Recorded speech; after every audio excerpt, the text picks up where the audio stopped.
The idea that only American citizens should vote in American elections, that seems like the most obvious thing in the entire world. Polling shows overwhelmingly the majority of Americans support this across party lines. So, why is this controversial?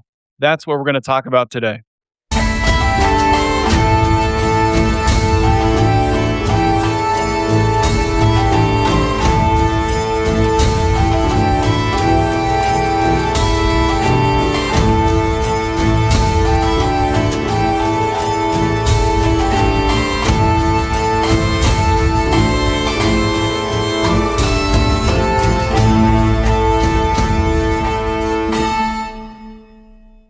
Hey, everybody, welcome back to Finding Freedom here on the Lions of Liberty podcast network. Great to have you with me. Got a important episode today. I think a very timely episode.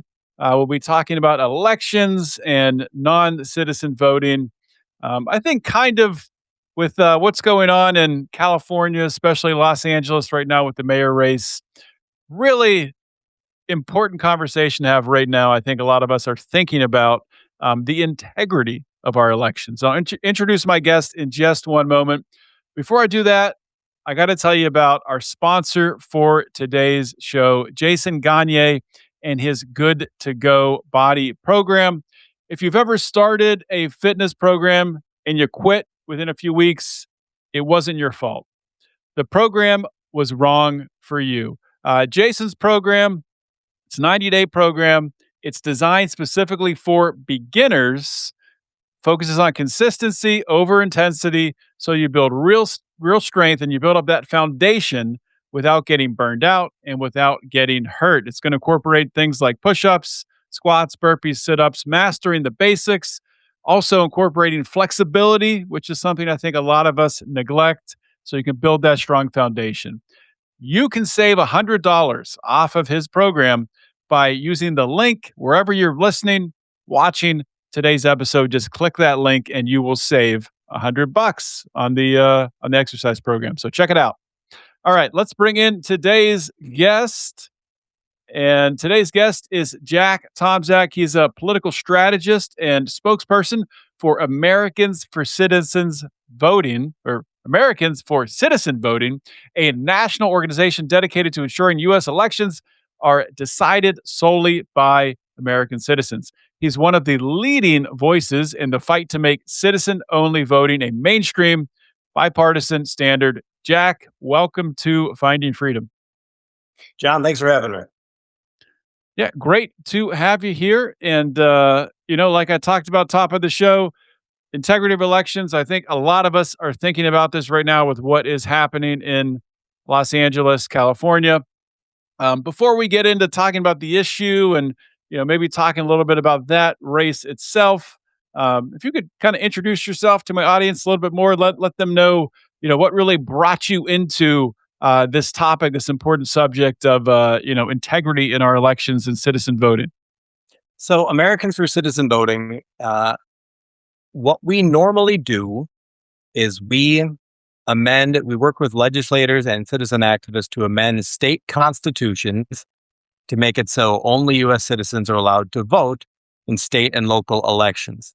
Now, most people think that that's the way it is anyway, and they're wrong. State constitutions, most of them, when the language that describes what a qualified elector is, says every U.S. citizen or any U.S. citizen or all U.S. citizens over the age of 18 are allowed to vote. Well, that is very different from saying only U.S. citizens over the age of 18 are allowed to vote.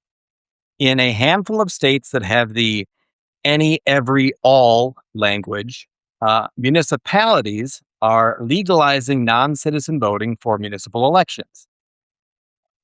Illinois, Vermont, Maryland, and California, those 4 states all have legal non-citizen voting in municipal elections in a handful of cities.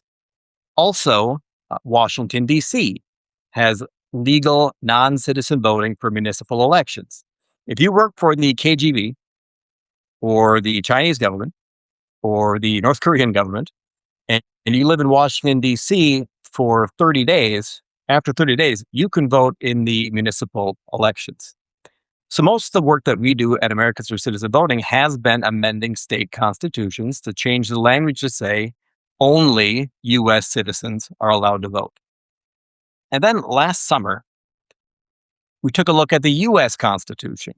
And the U.S. Constitution, in Article 1, Section 2, and the 17th Amendment, says whoever a state lets vote for the state's most numerous legislative body, which is going to be your state house, your state assembly, or in Nebraska, if you're weird, the only legislative body. But whoever gets to vote for the state's most numerous legislative body is also able to vote in elections that elect members of Congress. Article 1, Section 2 deals with the House, and the 17th Amendment deals with the Senate. So most people, including me, before doing this, I thought that in the Constitution somewhere it said you have to be a U.S. citizen to vote in federal elections. It doesn't. It gives 100% all of the power to determine who can vote for Congress or for the president to the states. Now, for the president, in Article 2, Section 1, it just says that the state decides who is a qualified elector for president. It does not tie it to your state legislature. But for House and Senate in Congress, it does. So if, as we're talking about California, if California were to legalize non-citizen voting for their state legislature, then that would automatically trigger those same non-citizens to be allowed to legally vote in elections for members of Congress.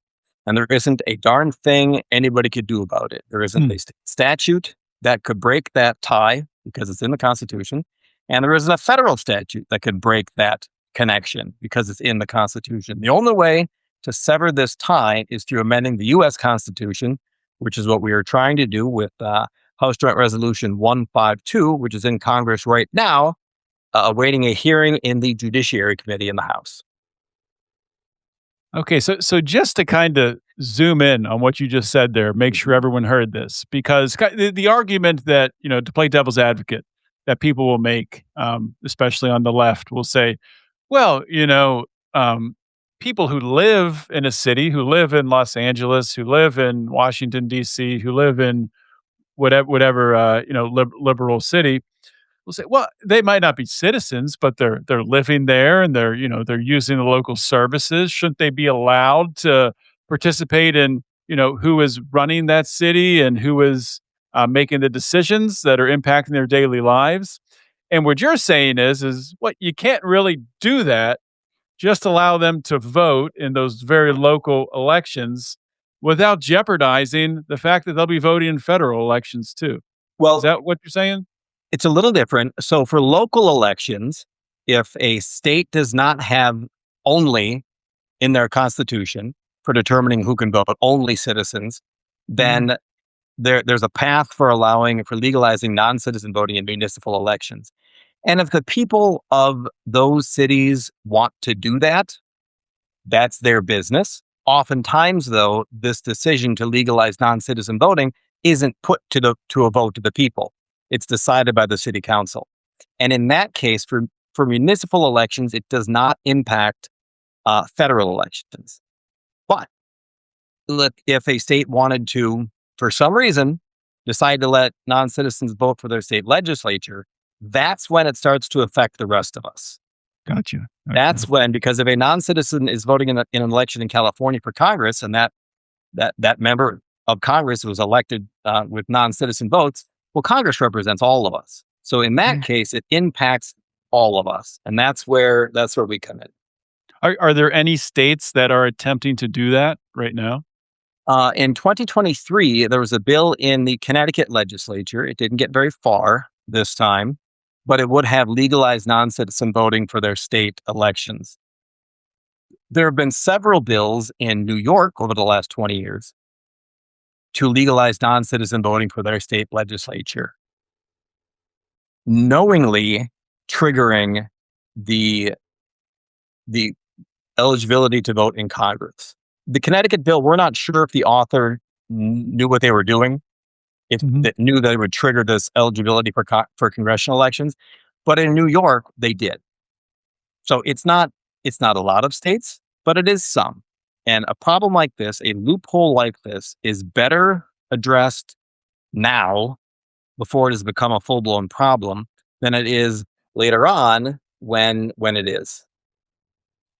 Speaking of full-blown electoral problems, if we look at what's happening in California right now and in Los Angeles specifically with that mayor race, something that has been allowed to kind of get out of hand is mail-in ballots. And now we have elections where the counting goes on for weeks and weeks, and who knows when they actually have the final total. So what corollaries do you see between you know your focus here with citizens votings with citizens voting and what is happening now in California?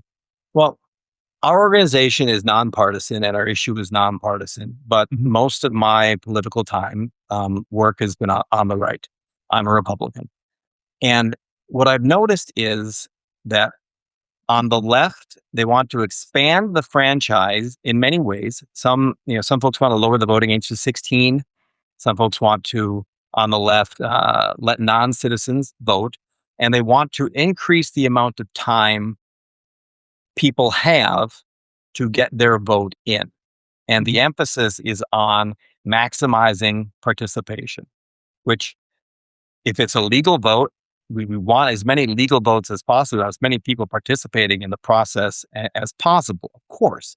But I've noticed on the right that the focus is more on making sure the votes that get in are legit. So both sides are coming at elections and voting from different angles.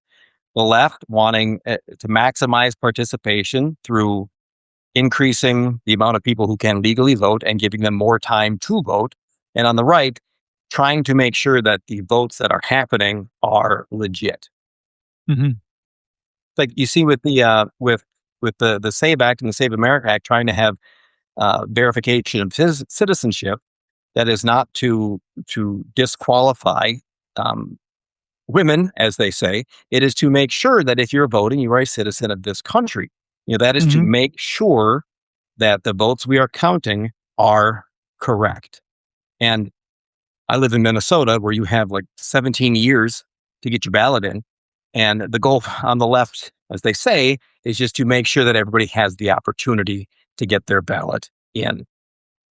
I would prefer everybody show up on election day in person. Yeah. I'd prefer that we actually, make sure and verify each person who was voting. I think that's And the longer you have to get ballots in, and the longer you have to count things, the more opportunity for shenanigans. And I have a firm anti-shenanigan stance on elections. Yeah, and I mean, not to dwell on this topic too much, but I think it all ties in, the larger issue here that we're talking about with citizen voting is that ultimately this is a democracy. And in order for it to function, it has to be credible. I mean, we have to believe that it's actually working.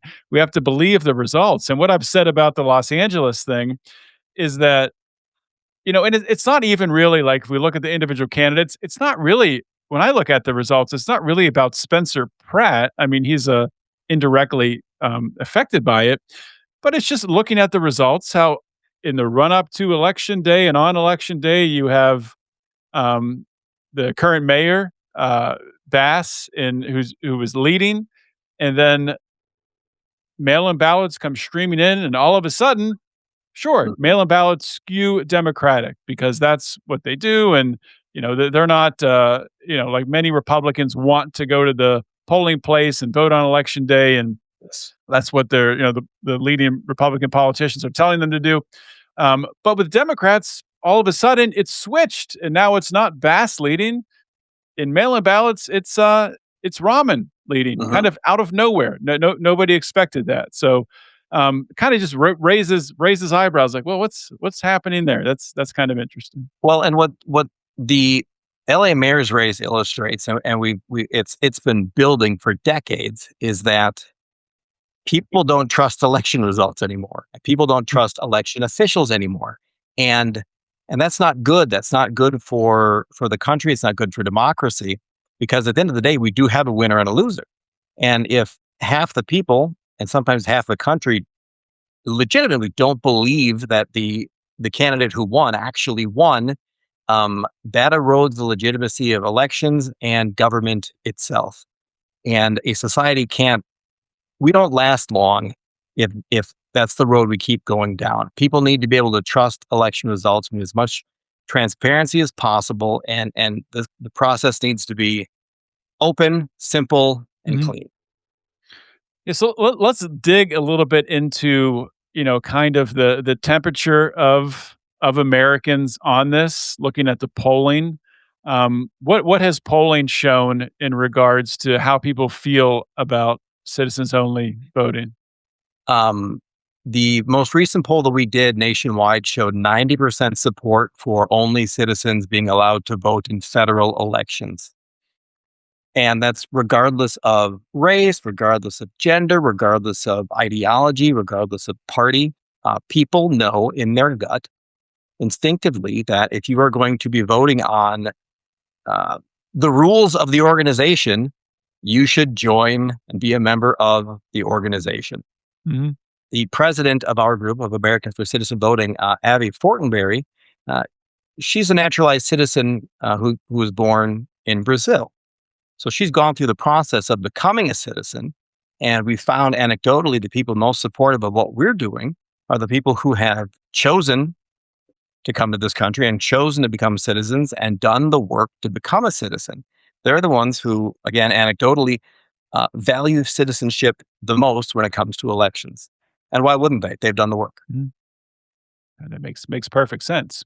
So if we have 90% of Americans on board with this, that's not breaking into subgroups. That's saying, all genders, all age groups, 90%, which is pretty crazy. I don't know if there's anything else like There that isn't. that has Maybe, that much approval. maybe simplifying the tax code. Maybe. Yeah, yeah. But that's it. I don't know. And even voter ID is at 80/20. Yeah, yeah. So what is the policy argument from those on the other side of this? What is their calculation there? Well, with this federal amendment, the policy argument is that this amendment is unnecessary because there's a federal statute that already bars non-citizens from voting. However, that policy answer is wrong and born out of ignorance, because very few people are aware of actually what the Constitution says regarding who gets to vote in congressional elections. That federal statute is meaningless. Some would argue because the Constitution gives the power of determining eligibility to the states, that federal statute is meaningless now, but it's certainly meaningless if a state legalizes non-citizen voting and triggers this congressional eligibility. That's it. Like that's the only policy answer, and that's easily dismissed through a brief explanation. Mm-hmm. But the bigger one, because politicians don't always object because of policy opinions or policy thoughts, opinions, Right. facts. It's political, and people think that, well, this seems like a way to scare people away from voting. Like everything that's been said about the SAVE Act, they say about ours as well, but it falls apart very quickly because we're completely different bills, and there really is no legitimate policy reason to be against it. So there's political because they think that it's better for Republicans for some reason, though for Democrats, if they're concerned that this is an issue that will fire up Republicans, well, all they have to do is be for it, because their base is just as for citizen-only voting as the Republican base is. Just be for it, and you will get the political advantage that Republicans would. It's that simple. Yeah, but it's that simple, but yet there's still resistance to it. It's interesting. The only legitimate yeah. answer that I believe from a politician is if they said, "I'm against this amendment to the Constitution because I want non-citizens to be able to vote. That's the only one that makes sense. That's the only logical reason to be against this. And there are very few politicians who are willing to say that out loud. Yeah. Yeah. And you have to think, my mind kind of goes into you would call it the conspiracy realm. Some might call it that, but Name me I one can just conspiracy that's been proven untrue. yeah. But I mean, foreign actors coming in, trying to sow division. Is you think that's where some of this is coming from? Who knows what Mhm. motivates politicians? Typically it's getting reelected. It's getting reelected so they can wield the power. Um, we're losing politicians who actually want to get into office to solve problems, and that makes me very sad because Mhm. it's not going to get any better unless some brave politicians stand up and do the right thing. But I tell you, if people who are citizens of other countries whose allegiance is to another country get to vote in our country at any level, local and certainly federal, it's not a good thing for us. It's not good for the United States of America if people who are not citizens of the United States of America suddenly get to decide who's making the rules for us. Mhm. Yeah, it's an issue that I think everyone should care about, Yeah. but I don't think it's talked about nearly enough. At least it's not something that comes up in conversations that I'm often a part of. But when you look at, you were talking about some states have already taken some action and passed citizens only voting amendments. So Yes. what's the momentum looking like around that, and how many states? So on the other side, in the last 5 years, they've legalized non-citizen voting in 3 cities in Vermont and Washington, D.C., and tried to legalize 800,000 non-citizen voters in New York City, but a court stopped that. So they're moving. On our side, in the same time frame, we have amended the constitutions in 15 states Hmm. to make it so only U.S. citizens are allowed to vote. So in those 15 states, plus a handful of others that have had it from the beginning, from the founding of the country and the founding of their states, um, in those states, to have legal non-citizen voting in local elections or state elections, they would have to amend the Constitution. They would have to undo what we did uh, to do that. Now, to be honest, the states where we've worked to amend state constitutions, they've been red states. They've been reddish purple states. We have not attempted to amend the state constitution in a blue state um, because it would be a lot more difficult. And it shouldn't be. And it shouldn't be. Well, speaking of blue states, let's imagine that tomorrow you get a call from a Democrat in a blue state saying that they want to move forward and they want to publicly support citizens only citizen only voting. What would you tell them? How would you advise them? Like you talked about before, this really not political risk there seems to be Mhm. a lot of upside in doing so, right? Well, the first thing I would do is ask them for their home address because I'm hopping on a plane that day to go to them to have a press conference to tell the world that this elected Democrat wants to have citizen only voting. We found it, as far as politicians go, very rare from that side. But and it shouldn't be. And what I would tell any Democrat who believes this but is afraid to say it out loud, um, the Democrat Party, in my 30 years of working in politics, the Democrat Party has run to the left. Mhm. Look at what the stuff that Rahm Emanuel is saying right now. I agree with Rahm Emanuel on a lot of things nowadays. And if the Democrat Party wanted to, if there are people in the Democrat Party, and there are, who want to bring them back from the edge, citizen only voting is a great place to start. Everybody supports it. Middle of the road people, independent voters support citizen only voting. And if you want to bring the Democrat Party back into the mainstream, um, citizen only voting is a fantastic place to start. Please. I I agree. So all of my Democrat listeners, take that advice. There's probably one or two, but um, to kind of turn the page and look forward now, if we Mhm. look 5, 10, 15 years from now? Maybe this is an easy answer, but what does victory look like for Americans, for citizens voting? What's the end goal, and if feasibly, what's the timeline? Well, with the federal amendment, we are hoping to get it through Congress this summer. Wow. And I will answer your question, but it'll take me a bit to get there. What is Sure, neat sure. about this amendment, um, how how an amendment usually happens is it has to get through 2/3 of both bodies in Congress, which is what Mhm. we're trying to do this summer. And then it is ratified. And for most constitutional amendments, the ratification has been that it goes to state legislatures to be voted on and ratified. And you need 75% of the states to ratify an amendment to make it an amendment. We're doing it differently. We're doing it the way that prohibition was repealed back in 1933. And when the ratification method for that is it does not go to state legislatures. It goes directly to people to be voted on. They have what's called ratifying conventions. And it's unnecessarily complicated, but it's like the electoral college. So if we get the bill through Congress, it would go out to the states and it would be on the ballot. People would vote yes or no on the amendment.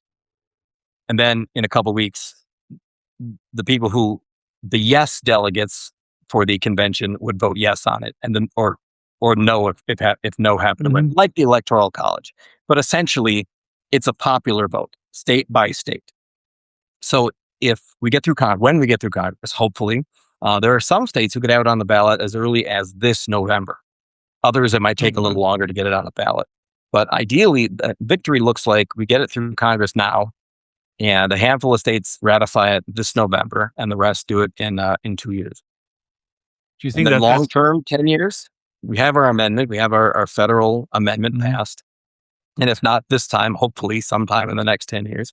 And then we keep working on the states that we can. Ideally, Democrats come on board, and there's something that with 90% support on this, something that everybody, especially in our 250th year, everybody can come together on. And at least this one thing, whether it happens now or 10 years down the road, all Americans can be in agreement on at least one thing, that only U.S. citizens should be allowed to vote in U.S. elections. And I'm an optimist. I think it'll happen. good, good. So you think it's a pretty high likelihood that it gets done this summer in Congress? I'm 50-50. It's it's the thing I go to bed worrying about and I wake up worrying about. Right now, it's up to Chairman Jim Jordan, of the House Judiciary Committee, to hold a hearing. And if we get through that hearing with some Democrat votes, then a floor vote, we think it'll pass. Last summer, there was a bill to get rid of Washington, D.C.'s non-citizen voting in municipal elections. And 56 Democrats voted with Republicans to get rid of that. For our bill, to get to 2/3 in the House, we need every Republican, which we'll get, and 70 Democrats. So if 56 voted against non-citizen voting in D.C., we think we can get 14 more for the elections that affects Congress. But we need the committee hearing and we need the floor vote to prove that. But I think it's possible. It's difficult to amend the U.S. Constitution. Yeah. And with this Congress who can't agree on the color of the sky, even more difficult. But this issue, I think, is the issue that people can come together on, because Republicans, of course, are going to be for it. And Democrats, I don't think, even if they want non-citizen voting, I don't think right now in this country they would vote against it. I think right now, politically, that's a killer. So Yeah, I think I was this is gonna the time. say, I mean, it could be if the Democrats do stop it, couldn't it become a pretty big, turnout machine for Republicans in the midterms? It could be. And if you the arguments that the Democrats have used to be against the SAVE Act, those arguments have taken root, and a lot of people who want election integrity believe some of the stuff that the Democrats are saying, or at least they believe that that's a legitimate reason to vote against it. But for the U.S. Citizen Voting Amendment, HJR 152, none of those arguments apply. Women aren't affected differently than men are. There's no requirement in our bill for IDs or for verification or anything. All it is just, it doesn't really affect people at all. It affects how government interacts with other governments. It affects how the state government interacts with the federal government on this one issue. So it doesn't have the quote unquote negatives that the Democrats would say are negatives of the SAVE Act. It doesn't have any of that. So there's no reason, there's no good excuse to vote against it. We just need the chance for the members of Congress to vote for it. And if they vote, if it doesn't get enough votes, if the Democrats want to live in a world where they have to face the voters for voting against this, fine. But the easy way out is just be in favor of the thing that 90% of the country is for. Just do that. Yeah, it makes sense. Seems pretty simple. So if people are hearing this and they want to get more information, they want to learn how they can help, maybe they want to learn more about you. Where can they do all of that? uscba.org. uscba.org. It stands for U.S. Citizen Voting Amendment. uscba.org. Typing it in right now. There we go. There it is. Yeah. And we have another website that talks about our state work, but I don't want to confuse listeners. I want to give one URL, uscba.org.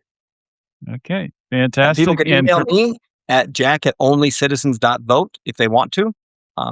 If they want to help, get on board. Awesome.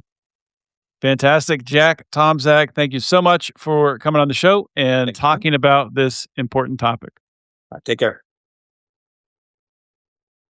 All right, that is a wrap for today's episode of Finding Freedom here on the Lions of Liberty Network. I appreciate everyone listening, and please do want to encourage everyone to go out and check out the link that Jack just mentioned. I will put that in the show notes as well. Wherever you're watching or listening to this, you can find it there. And as always, if you like what we are doing, please give us a nice rating and review, and be sure to subscribe on your favorite podcast app or YouTube or Rumble or wherever you are today. And with that being said, I will see you all next week. In the meantime, keep moving.